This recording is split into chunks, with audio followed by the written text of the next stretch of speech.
subxaan subaxa qiyaamaha la hortagi subxaanka liyeed ayaa tidhaahdaa inta qashinku kuu jiro ayaa cudurkuna kuu jira. goobtan hadda iga dambaysa ee idin muuqata maaha biyihii ka soo rogmaday roobka, maaha dooxa oo soo maaxday, balse sida dadka xaafadan ay sheegeen waa kaadidii iyo bulaacadihii waxa dhex yaalla neef dhintay. halkan waxa ku dhan waxaynaan ka warrami karin oo caafimaadka qofka bini'aadanka aad ugu daran. dushiisa waxa saaran goob la seexdo. halkan waxa lagu samaynayaa muqmadii magaalada Hargeysa. halkaana wada aragtaan waxa intaa la eg waxa weeye waa kaadidii xamaamyada iyo caafimaadka qofka bini'aadanka waxaan u wanaagsanayn oo aan qofna ka warrami karin. waxay codsanayaan in laga hagaajiyo maadaama uu yahay bartamihii magaalada Hargeysa. bridge-kii labaad ee magaalada Hargeysa hadda wuu muuqdaa, isheedu way qabanaysaa. waa wax yar oo aan 100 mitir ahayn bay isu jiraan.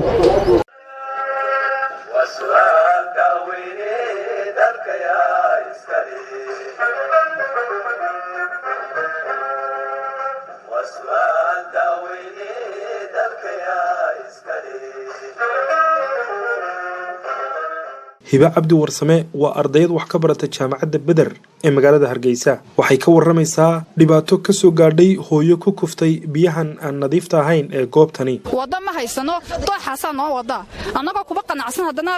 xaarkii iyo kaadin ka talaabsan qofka ku dhex dhaca waxay noqonaysaa inaan jaamacadda gelin oo dib iskaga noqo isagoo mariisida ku dhex dhaceen annaga ka soo wada talaamayna qof waayeela hooye way ku dhex dhacday 2 cisho kadib islaantii cagiba xanuunay finaan baa ka soo baxay cagiba dildilaacay dhakhtar bay tagtay waxaasoo qurunka cagaa la gashay. aaba cabdiraxmaan xiis axmed waxa uu dooxa qarkiisa ku haystaa hotel yar oo ay seexdaan dadka aan jeebkooda buurnayn. isaguna waxa uu shaaca ka qaaday qashinkan iyo dareeraha dooxa lagu soo qubo halka ay asal ahaan ka yimaadaan. suuq waxa umadu aadan uga cabanana bulaacadihii dooxa lagu soo shubay aad u batay iyo qashin qubkii waayo waxa ku soo shubay dadka kalluunayaasha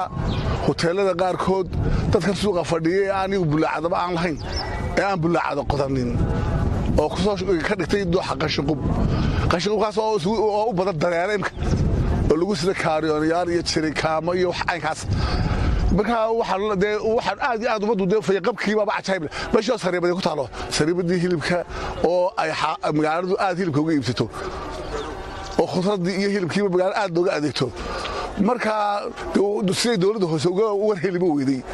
cabdiqaadir xasan maxamed waa arday wax ka barta dugsiga Albaxrayn ee magaalada Hargeysa. jidkan dooxa maraana uu marin u yahay maalin walba. waxa uu isaguna sidoo kale ka warramayaa dhibta isaga iyo ardayda la midka ah ee ay ku qabaan fiidhowr la'aanta iyo wasakhda dooxani hadhaysay ee ay maalin walba maraan. cudurrada ku soo socda kii China ka dilaacay ku ka taranba ka dilaaci kara imakada aynu taaganay waayo dawada arkaysa sidoo eegtay waxa maraya qurunka maraya marka waxa kula talinaya haddaanu nahay anagu ardaydii wax baranaysay in waxaana laga soo gaaro waxaana laga qabto haddaan anagu qaban kari lahayn waanu qaban lahaynbe mustaqbalka insha Allah waxaan rajaynaynaa inaan anagu ka qabano oo nadiifino. marka biyo badan soo rogmadaan dooxo kale dooxu isku soo wada darsamay wixii ay baqtiyay wixii kasto baqtiyay dhinaciisa yaalay iyo qurunkiisa horaba oo isku soo darsamay soo maray. markaas sidaa darteed baad aduu caafimaadkaaga iyo uga baqdid iyo dhexmaristiisa dib uga joogi kartaa. Sahra Cabdi waxa ay meherad cunno wadanada lagu cuno ku haysataa meel aan 10 tallaabo ka fogeyn goobtani. iyaduna sidoo kale waxay ka hadashay dhibta ay ku qabaan xashiishka goobtani lagu soo qubayo maalin walba ee aanay jirin cid ka qaadaysa. waxa yaala qashin waxa yaala biyo indhihiina idin macalin aan malaynaya waxani waa lafo waxani wax weeyaan kalluun waxani wax weeyaan foodkii maxay ahayd laga soo qaaday hodheelada magaalada Hargeysa oo dhan waxa sariibada hodheelada waxa maxay ahayd suuqa sharaaqle biyooda dhan halkan ku soo shubaa dadka caafimaad darro ay halis ugu jiraan ay jiintu ma soo eegto ma soo booqato ma eegto maxay ahayd iska rogadaas maalintii maada iska rogadaasna waxa qaadaba waa wax yar ma fahanti marka waxaan leeyahay xukuumadda Muuse Biix Cabdi oo hogaaminayo meeshan maxay ahayd wax laga qabto oo hal habeeyo hal hagaajiyo qashinkana la naga qaado meesha loo sameeyo maxay ahayd bulaacado qashinka qaado hodheelada kale loo sameeyo baan oran lahaa. suuqan idin muuqda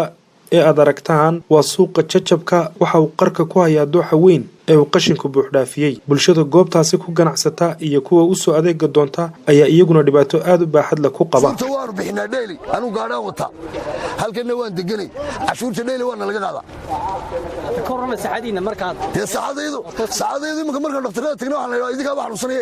shiishkaasi dhib buu nagu hayaa mawaadil baanu nay xashiishku dhib buu nagu hayaa waxaanu doonaynaa in naloo nadiifiyo oo naloo hagaajiyo oo maxay toole duqsiga ka soo duulaa wuu noo imanayaa wuu saamaynayaa naloo nadiifiyo naloo hagaajiyo ayaanu doonaynaa cashuurna waa nalaga qaadaa ayaanu ka codsanaynaa waxa weeye waxaa aragtaan oo dhinacaygan ah waa dooxii magaalada Hargeysa waxa weeye waa aragtaan halkan arday baa jaacadda u soo marta runtii waxa weeye dad kale dadweynaha baa mara maanta roolkii ay ku lahayd dawladda hoose ma muuqdo waa qashinkii iyo xaarkii baa lagu soo qubaa meesha dawladdu way ogtahay dawladda hoose way ogtahay waxa weeye wax allaaliyo waxay ka qabatayna ma jirto maayir ku xigeen male anaga dan lagu haysataan dadweynaha xaafadda anaga dan lagu haysataa anaga wax ka qaban doona insha Allah tacaala waxay sida lahayd ilaa iyo sidii kolay anaga jiciir ma ugu dambeeyay ruma sheegaya barga jiciir nadiif bay ahayd way qurux badnayd way wanaagsanayd malaa maayirkeena Hargeysa Muhammad dan qura maayirka caasimadda yahay